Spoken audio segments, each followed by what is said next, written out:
Lions, 4 Siege Rhinos, and 2 Wingmate Rocks, and then a whole bunch of spells. And this is the kind of build, this Jeskai aggro deck that we saw Icebreak Regent look very impressive. I don't believe there's any copies throughout the 75, but I think that card's got some serious legs in decks like this. Noah Walker playing in the previous Pro Tour Dragons of Tarkir, I believe with the team of Happy Viking Gaming. Chris Anderson, some other players on that team. Chris Anderson actually having a really good performance at that Pro Tour, qualifying for the next Pro Tour as a result of his finish at Pro Tour Dragons of Tarkir. See a Fleecebane line here for Charles to start things off. Walker with a couple Temples. One of Triumph, the other of Epiphany, as we are underway here in round number 5. Fleecebane line will come into the red zone.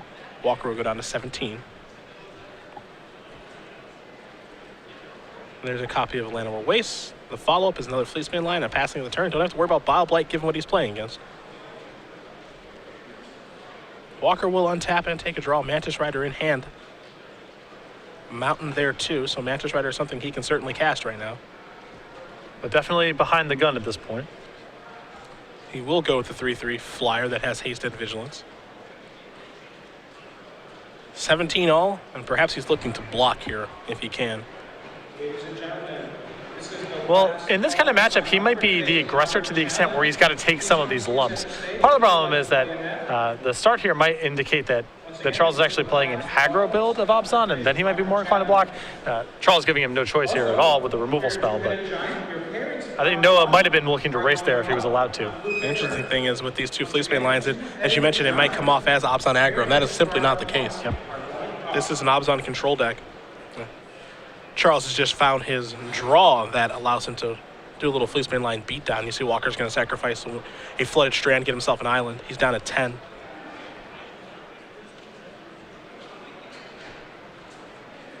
Now wouldn't be a bad time for Stoke the Flames. It'll be Thunderbreak Regent. And now Noah has to cross his fingers and hope no land number 5 and no removal spell. He's asking a lot. There's land number 5. That'll take care of that right now. Now Charles has a very good attack this turn where he can just ship both the Fleecebane lines. Noah can't block unless he's willing to chump block because Charles can go monstrous. And Noah knows that, so he just has to take the damage. No good blocks available.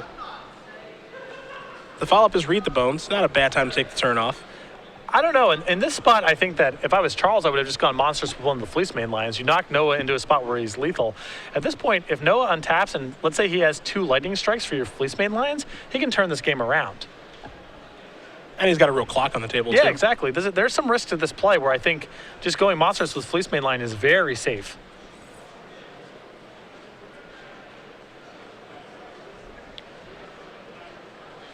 See if Charles has a follow-up play after that Read the Bones. Looks like he does with Ultimate Price. Have to take 3 damage from the trigger. But life is pretty good here for Zhang. But this is an opening here for Noah to go up the works a little bit. You see Hordeling Outburst in his hand. That gives him a little bit of a cushion here. He's able to chain together some removal spells. That's very good as well. There's Hordeling Outburst. 3 goblins on the way. Wild Slash in hand right now as well. And just a passing of the turn.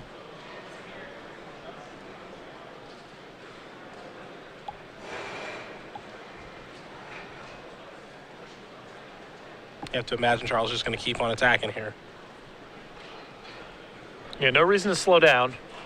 Noah in a position now where he needs to double chump block. And Zhang going to start by playing a Temple of Malady. Top card goes to the bottom very quickly.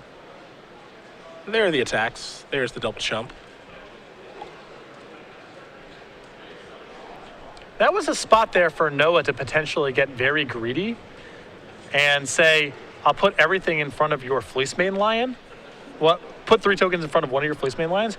Because if Charles goes for the kill and Noah has Stoke the Flames, it's really bad news for Charles. Absolutely. There's Lightning Strike. Going to kill the Fleecebane line that tried to go monstrous. Pretty big deal there, too, because he gets to gain 3 life. Yeah, that's Noah's starting to pull his way out of this. Yep. He doesn't even need to answer the Fleecebane line at this point.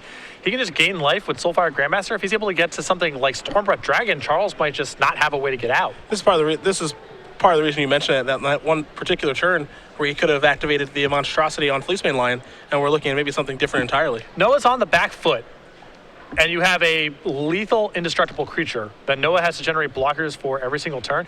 And it's not like you lose the opportunity to read the bones. The following turn, it's still in your hand. It's not going anywhere. So a lot of the wind has been taken out of the sails of these Fleecemane Lions, and Noah is not far away from being able to stabilize this game.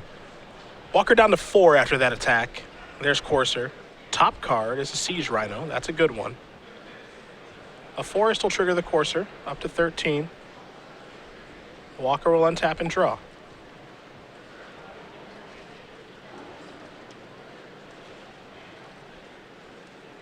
Can he continue to work his way out of what was a very difficult situation? You mentioned Stormbreath Dragon. He does have it in hand. Doesn't look like the 5th land is there, though.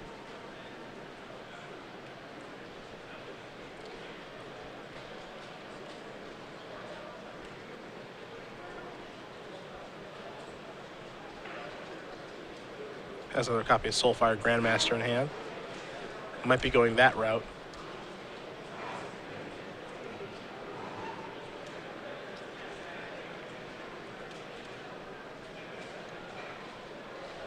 Siege Rhino on top has made things a lot trickier. Oh, without question. Always one of the most difficult cards for Jeskai, too. There's a Goblin Rabblemaster. First, we're trying to shift gears here. Stoke the Flames. Yep. That's That'll a big game, too. Yep. This game's getting interesting. I mean, Noah's starting to deploy his resources here, and his deck's a lot more efficient once we get to this stage of the game. Charles running out of resources to work with. There's a trigger from Courser. Soulfire Grandmaster doing a lot of work right now, too. See the top card here. It's a copy of Ultimate Price. That's a big reveal, because I think Walker's plan here to stabilize was to play Stormbreath Dragon on defense. That'll take care of the Siege Rhino, for lack of a better term. But now the Ultimate Price on top of the deck is going to make that pretty tough. Yeah. Alternatively, he could go to the air and try to just chump block enough to stay alive. And that doesn't work either at this point because of the Ultimate Price. Take a draw.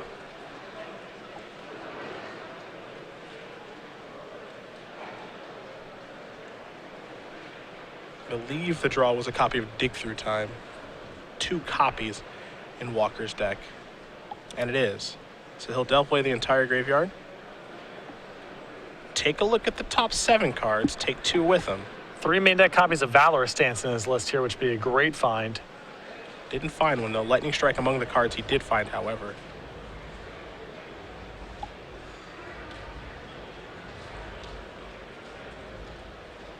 Found a couple cards that he likes.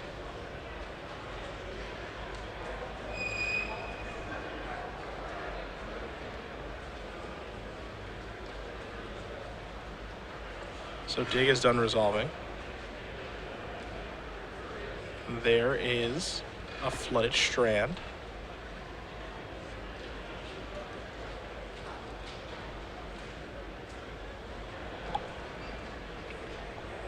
He'll sacrifice that strand, go down to 2. In this situation, 2 and 3, relatively the same because of Siege Rhino, though he is able to gain life due to Soulfire Grandmaster, so perhaps it's not exactly the same. Trample also mucks it up a little bit Yeah. because of the Siege Rhino. The points definitely matter.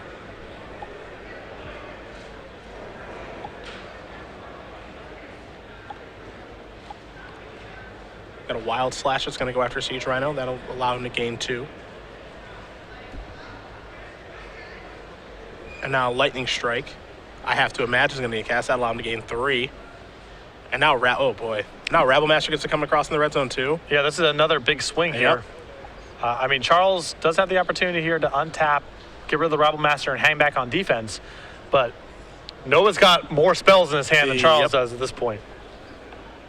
And we're at a tie. I mean, we're not even tied anymore. Noah Walker has the lead now.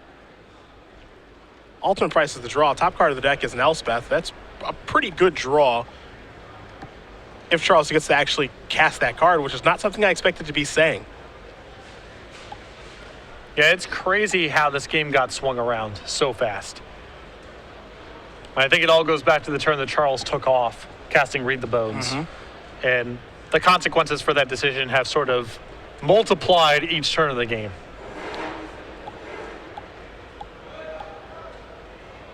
Trigger the Courser. Thanks to the Windswept Teeth. Zhang up to 8.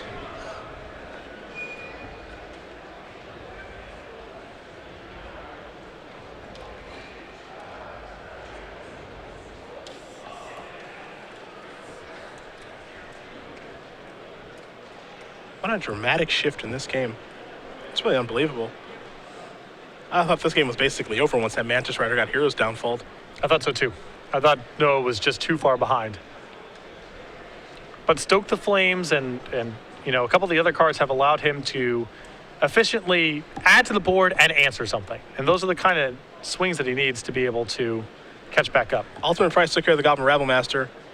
Walker going to show a Stormbreath Dragon. But that's not a lethal Stormbreath Dragon right now. It's close. But it's not exactly lethal. So showing that may have been a bit premature. I think it works out to be lethal because with Elspeth on the top, a plus of Elspeth means the Stormbreath kills him, and a minus means that the tokens come across for lethal. But what's interesting here is if you're Charles, you know, if Elspeth isn't your out and you know your deck really well, you know, your question is, okay, what is my out? Do I have an out in this situation? Because there's a Windswept Teeth in play. Yeah, but he can't do it now. He can't do it now because he's taking the damage. If he wanted to shuffle, he had to do it before the fact, because now if he sacrifices the Windswept Teeth, he goes to 0 and dies before he's able to find a land and trigger the Courser. Correct. Either way, Noah Walker's going to win game number 1 here over Charles Zhang, and a heck of a comeback. Just great comeback. Great comeback. Up a game over Obzon Control. We'll take a look at the sideboards here.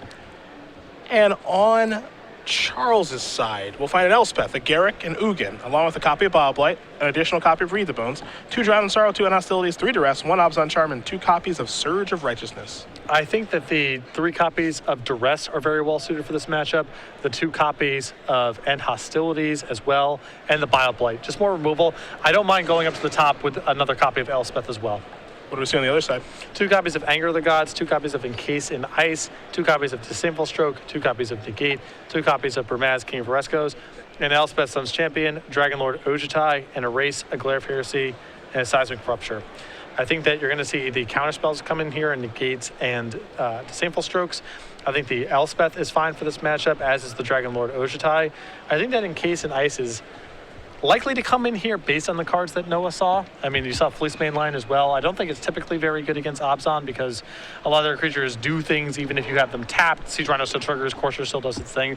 But Fleece Mainline might be enough to tip it over to that side of the equation. It's still certainly possible that Noah thinks he's playing against Obzon aggro still. Yeah, for sure. I mean, the Courser sort of indicates that that's not going on. It just looks like an Obzon collection of cards. Sure. But I think that with Fleece Mainline in the list, it might be enough for Noah to bring in the Encase in Ice.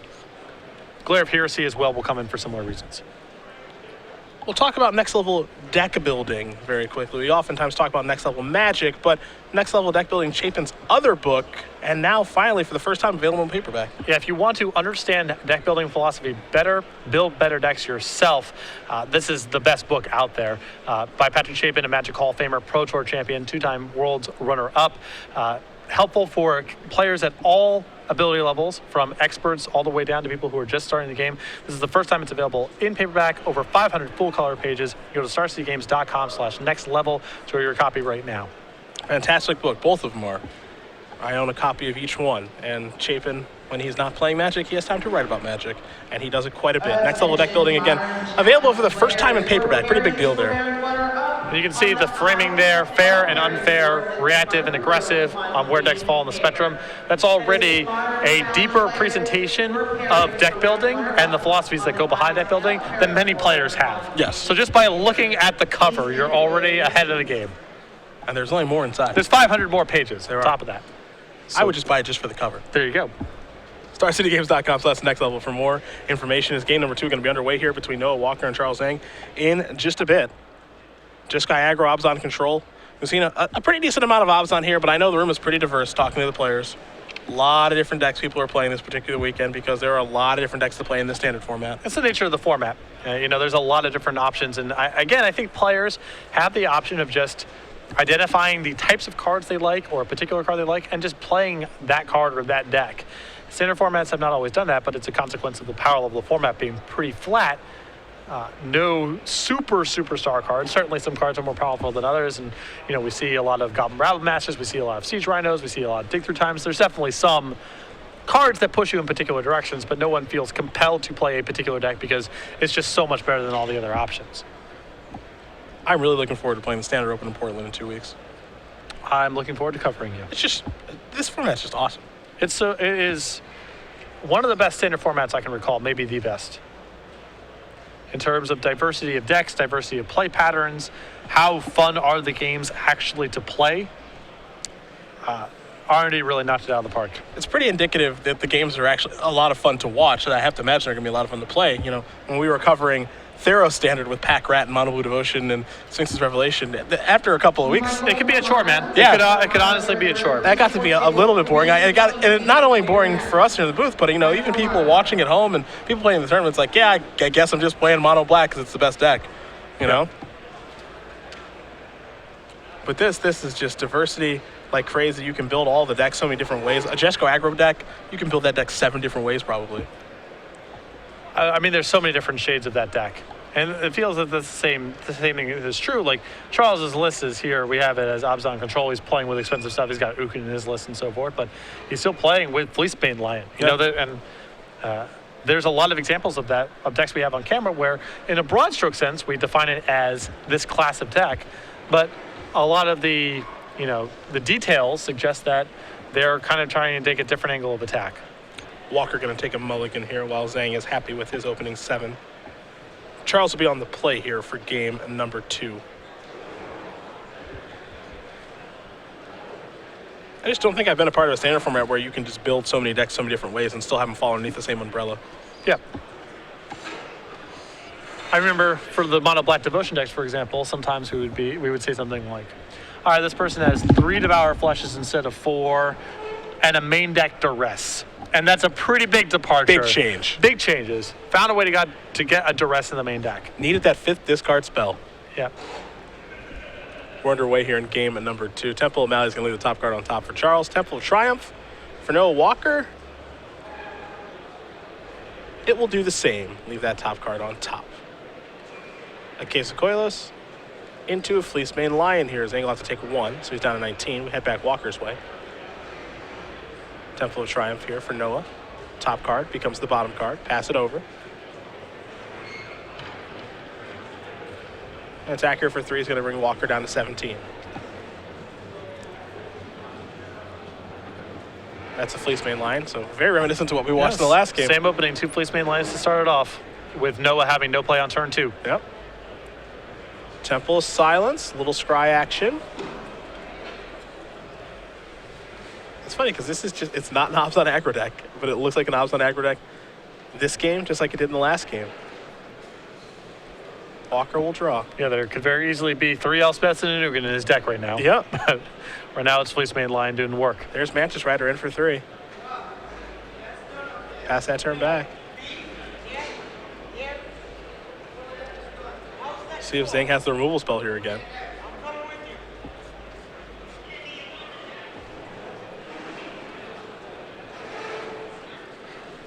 Taking a long look at things in his hand right now. Last time we saw the removal spell not be good enough. He's tapping 3 mana. All right, it's Hero's Downfall. This is literally the same as the last game. Yep. There's the attack for 6. So see if Walker can stop these Fleecebane Lions yet again.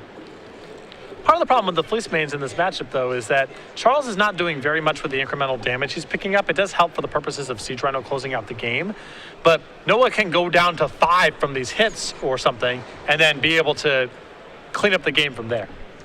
Charles is not doing a ton to leverage the damage he's dealing right now besides the Siege Rhinos in his deck. This is Hero's Downfall. That'll take care of Thunderbreak Regent. Here come 2 more Lions. Now, this is still very good. I mean, if he's able to answer Noah's plays and Noah's can't kill them, then these Fleecebane Lions are going to win the game in short order. But Noah can stabilize a relatively low life total and undo most of the work that the Fleecebane Lions did.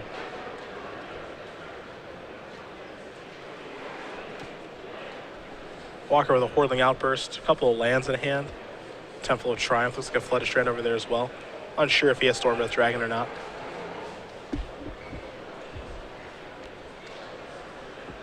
There's Temple. Top card, bottom card now. There's the Outburst. 3 Goblins, pass that turn back. See if Zhang has something like a Bile Blight here. I think he does. He does. This was easy. Yep, no Stoke the Flames, and that's a kill. Charles Zhang gonna win game number 2 here over Noah Walker. Abzan control. Control. Yep. Winning game number 2 for Just Sky Aggro. Interesting. The old Fleecemane line draw from the control deck, given the beatdowns. Noah's draw a little slow out of the gates there, and that's the type of draw that Charles can get that can really capitalize on it. Slow-ish. I mean, well, Noah didn't really do anything until turn 3-ish, and then at that point he's trying to block, and, you know, it's not, no lightning strikes and no blockers. Yeah. Well, I guess he's has to go back to the drawing board. We'll see if Noah can be the aggressive deck here and put on some pressure. Yeah, I mean, he's the deck with a lot more creatures and a lot more burn spells, so That's for sure. So far these first 2 games have been a little bit odd. It looks like Charles might go to the drawing board for sideboarding. So we'll talk about Chapin's other book now, since he has time to write 2 of them. Next Level Magic is what we're talking about. New 2015 edition now available. Paperbook and ebook there as well. Exactly. This text gets updated periodically. Next Level Magic. Again, Patrick Chapin, Hall of Famer, Pro Tour champion. This is just a great book for Magic theory and Magic philosophy. More about playing the games than building decks compared to Next Level Deck Building. It's available on ebook as it always is, plus paperback, and it's been sold out on paperback for well over a year now, so that's an exciting return there. StarCityGames.com/NLM to order your copy right now. Abzan control, Just Sky Aggro, Noah Walker, 4-0. Just got done playing in Pro Tour Dragons of Tarkir. We'll see if he can have some success here in the Open Series. I know he's a Northeasterner from this area. Flew back from Belgium, and a few days later, just right in the next Oh, tournament. got to. Who are we kidding? Reed Duke, too. Bunch of people. Mike Segrist here. You know, he played in the last Pro Tour. Who cares? Gotta play some Magic, man. Mm-hmm. The first thing I did back from when I got back from Pro Tour Amsterdam was fire up Moto. We are who we are. Usually I had a few days of not wanting to see a Magic card when I got back from That tournament was a complete disaster, and I just wanted to get back into an 8-man. PT Amsterdam. This was the Mirrodin draft one or a different one? This was the one that Paul Rietzel won. Okay. This was in 2011, I believe. All right, I was kind of out of the loop at that point. Yeah. I did compete in a Pro Tour in Amsterdam once, though, which was quite a bit of fun. Played the worst deck I've ever played at Pro Tour before at that tournament. Wanted a do-over. Really bad dredge deck. Really bad. Most of the Taga decks I played were pretty bad. Yeah. There were some good ones, but a lot of stinkers. That'll happen. Sometimes you just want a do-over, man. That's what the 8-mans are for. Just try to get a little bit of that airfare back. Yeah. 2 tickets at a time. Both players take a look at their opening 7.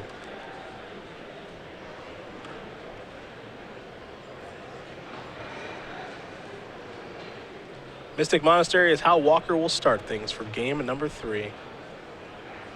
Zhang with a Temple of Silence. Take a look at that top card. It's going to stay on top. We'll head back Noah's way. Maybe a Temple. Maybe not. So the answer is no. Soulfire Grandmaster. Pass that turn back. Card that was very important for Walker winning game number 1. Let's see if we can help him win game number 3. Huge part of the comeback. That's the Thoughtseize. Walker will show a hand. It's got a Dragonlord Ojutai. It's got a Bramaz. Dig Through Time. A Temple of Triumph, which is the land he thought about playing last turn, and a Battlefield Forge. Very nice curve here. I would imagine it's not Dig Through Time, given Noah's got nothing to really grease the wheels here. So then it's a curve consideration, in which case you take Bramaz, or, you know, Charles feels like he can remove the first couple plays, and at that point you probably want to get Dragonlord Ojutai out of there, because it's just very powerful.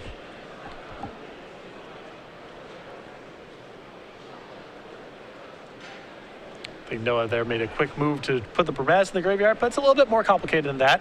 It oftentimes is. Charles's hand has a lot of removal spells, then there's a good chance that he takes Dragonlord Ojutai instead. Might be scared of that dig through time. That's much further down the road too. If he thinks the game is going to go longer. There goes Dragon Lord Ojutai. Walker will draw. That's a good draw. That's the best draw. Yeah, that's a Mantis Rider, making it look easy. He'll come across for 5. Did not have that when the turn started. It's especially rough because if Charles's play for this turn was planning to ultimate price the Bramaz, this is really bad. Yeah. And even if it's just Hero's Downfall or Courser Crew Fix, there's a lot of plays that Charles could have had this turn to respond to the theoretical Bramaz that have gotten a lot worse in the face of Mantis Rider. Time to draw. Time to attack. There's Abzan Charm. Little risky to do it on your opponent's That's turn. some risky business right there. Yeah. Because if Noah ripped a negate or something, Sometimes these decks play a card like God's Willing. yeah, that's risk with very little reward. Bramaz is the follow-up. And imagine if he had to play Abzan Charm that turn instead of Courser. Well, that means the Soulfire Grandmaster just connected for another couple of points of damage too. Yep. So that Mantis Rider is just a huge draw. Siege Rhino's the top card of the deck. Does Zhang have land number 4? He does not. He needs the Courser to find it. Walker will draw. That is a copy of Valorous Stance. Here's an attack for 6. We know that Charles is drawing Siege Rhino. And missing a land drop to boot. Uh-huh. So this could be bad news all around. Walker going to search up his token for Bramaz. This just aggro deck can be unrelenting at times. It's sort of the same thing that Charles did to him in game 2. It's really true. Get on the board first, force you to spend your whole turn reacting, kill your plays, and bury you before you can get much of anything going. Just running downhill.